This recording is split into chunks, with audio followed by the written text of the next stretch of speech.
Hello and welcome into this week's NASCAR K&N Pro Series Rewind show right here on Racing News Now. As always, I'm your host, Garth Allen. Thank you once again for joining me today. If this is your first time catching a Racing News Now video, consider going down below to hit that subscribe button and ring the bell for notifications so you don't miss a thing going forward from R&N. On today's K&N Rewind, we're looking back at the K&N West race. On Saturday night, the Clint Newell Auto Group Toyota won 150 laps, 56.2 miles, around the .375 mile Douglas County Speedway in Roseburg, Oregon. 5 caution flags in this race for a total of 44 laps. Derek Kraus starting from the pole in this race. First caution came at lap number 23 as the 36 of Ron J spun in turn 3. Lap 35, multi-car incident involving the 37 of Keith McGee, the 35 of Taylor Canfield, and the 77 of Takuma Koga all getting together in turn 2. Canfield sustaining heavy damage from this and actually dropping some oil basically all the way around the track. There was almost a full lap's worth of oil trail all the way around the track, and this led to a very long caution. I question why this caution was as long as it was, especially when there was a red flag in the middle of it to clean up the oil to try and lessen the laps of the caution, but we still had 21 laps in this caution. Caution first came out at lap 35. We went back green at lap 57. Why? I don't understand why there were so many laps in this caution when there was a red flag in the middle to lessen the number of laps.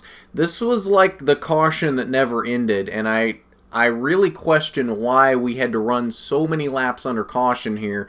It really just felt like a waste of time.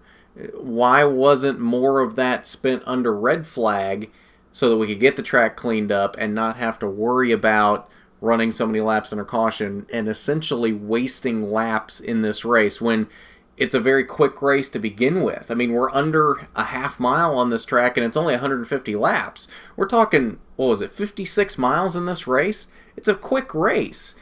The more laps you waste under caution, the less racing you actually get, and I feel like NASCAR kind of dropped the ball on this one. I feel like the red flag should have lasted longer than it did. That way we didn't have to run so many laps under caution. Either way, I digress. Third caution of the night came at lap number 62, again involving the 37 of Keith McGee as he spun in turn 4. Fourth caution of the night came on lap 110 as the 31 of James Cooley spun in turn 1. Final caution, another multi-car incident, came at lap 127. The 38 of John Wood, the 36 of Ron J, and the 37 of Keith McGee all getting together in turn number 4.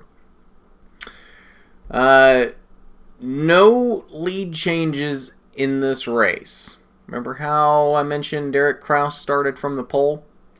He led every lap in this race. Derek Kraus led all 150 laps on his way to his third K&N West victory of the season, 5th overall K&N Pro Series victory of the season if you count the 2 K&N East wins this season.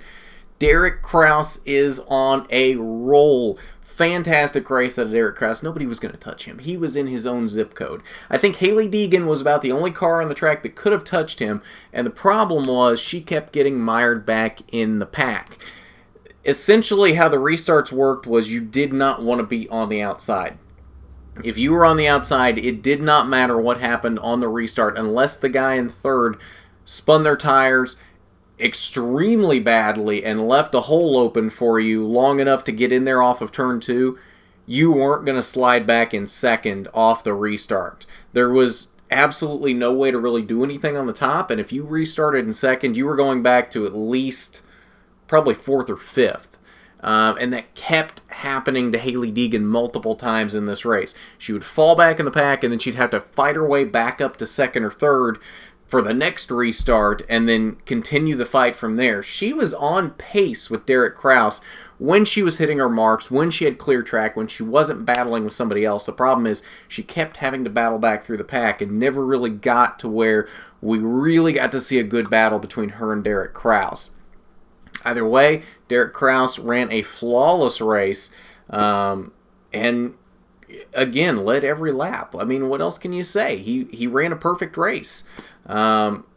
So Derek Kraus takes the victory. A good points day for him. Remember, he only came in leading by 1 point over Hailie Deegan. Does extend that lead just a bit. Jagger Jones came home in the second position. Hailie Deegan fought her way back from the final restart to a third-place finish. Trevor Huddleston in the second Sunrise Ford came home in fourth, and Brittany Zamora rounds out a top five consisting of only Bill McAnally Racing Toyotas and Sunrise Fords. 6th through 10th, Travis Milburn, Todd Souza, Cody Vanderwall, John Wood, and Takuma Koga. Now, one thing I want to point out here, Cody Vanderwall had a much better race than 8th place. Had an issue very late, got caught up kind of in an incident that didn't really cause a caution with a lapped car, and that caused him to fall back further in the pack than he really needed to, and did sustain a little damage. That was most of the problem there. Cody Vanderwall ran 2nd, 3rd, 4th most of the night. Cody Vanderwall had a very good run going in this race. And that's one thing I have noticed this season in the K&N West. Obviously, you've got your powerhouse teams of Bill McAnally Racing and Sunrise Ford that are going to be up front every week. But then you've got this middle group of cars. Travis Milburn, Todd Souza, Cody Vanderwall, Matt Levine.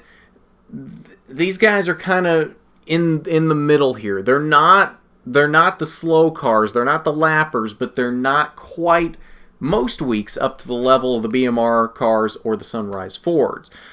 But it seems like every week one of these guys will have the speed to run with the McAnally cars and the Sunrise Fords. This week it was Cody Vanderwall, and it seems like a lot of weeks it's Cody Vanderwall, but every once in a while you'll have Matt Levine running really fast up there. You'll have Todd Souza up there. Travis Milburn will be up there and actually competing with these guys.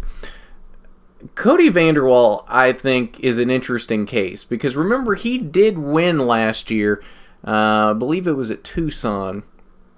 I think Cody Vanderwall is a lot more talented than he gets credit for. Driving that Levine family racing car, with basically a teammate to Matt Levine, obviously not really equipment that's on par with Bill McAnally Racing and Sunrise Ford, but keeps it up there with them most weeks. And I did see a tweet from him that because of the damage sustained to the car after this race, it's possible they may not even make it to the crossover race at Iowa next month because of the financial aspect of getting that car repaired, which is a real shame because, again, I think Cody Vanderwall is a very underrated driver. Given the equipment he's in and being able to run up with the Bill McAnally cars and the Sunrise Ford cars most weeks, I think he's a real sleeper here to pick up a win before the end of the season. And he's one of these guys that I think really deserves a shot in better equipment because I think he's really got the talent to really do something if he were in some really good equipment.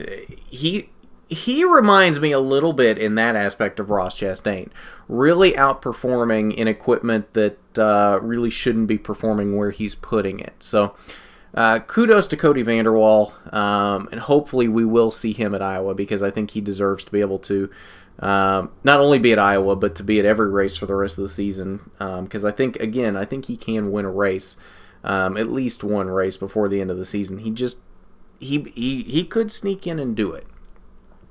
Final page 11th through 15th, Matt Levine, after having an ignition issue in the mid portions of the race, only made it 86 laps. He came home in the 14th position. So that's your results from the Clint Newell Auto Group Toyota 150 from Douglas County Speedway. We were supposed to have a Derek Kraus winner interview earlier today.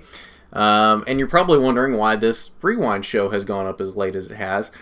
I had a pretty nasty round of storms roll through earlier and didn't have power for most of the day today, so that is why this hasn't really been done until now, and that's why we don't have a Derek Kraus interview yet. We decided to hold off on that till tomorrow because I didn't know when the power was coming back or when I'd be able to actually do this. So should get it in tomorrow. Don't know exactly what time yet, but that should go up sometime tomorrow on Monday. So keep an eye out for that. Derek's always fun to talk to, and definitely have a good one to talk about here, as he had a pretty clean view most of this race, leading every lap. So keep an eye out for that. We will be talking to Derek Kraus on Monday. But let's take a quick look at your point standings. Of course, Derek Kraus does still lead the points in K&N West. 8 points now over his teammate Haley Deegan. So he stretched that out just a bit now. Of course, came in leading by 1 point. And obviously, with him winning and Haley finishing third, that will extend that gap out a little bit. The gap back to the Sunrise Fords now has lengthened as well. Trevor Huddleston and Jagger Jones tied for third now, 19 points back. Matt Levine still sits in the 5th position, 40 points back, with Brittany Zamora back here in 6th, 45 back. Cody Vanderwall there in 7th, 50 back, 58 back, and 8th is Todd Souza. And then you got Travis Milburn and Takuma Koga back here in the top 10 as well. But that's your point standings for the K&N West following the Clint Newell Auto Group Toyota 150 from Douglas County Speedway. And I believe that'll do it for us on this K&N Rewind. Cup Rewind coming up here very shortly as well. Again, that one having to get pushed back as well when you can't really do anything when the power's out. So I do apologize for that. These getting out as late as they have been. But that'll be a fun one to talk about. First-time winner from Chicagoland.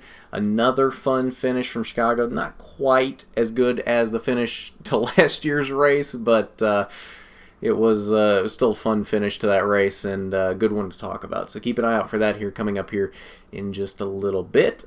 But if you haven't done it already, you need to go down below, hit that subscribe button, ring the bell for notifications so you don't miss a thing going forward from RNN. While you're down there, why don't you hit that big thumbs up button if you like the video. It is much appreciated when you do. But at that, this has been the NASCAR K&N Pro Series Rewind Show. I'm Garth Allen for Racing News Now.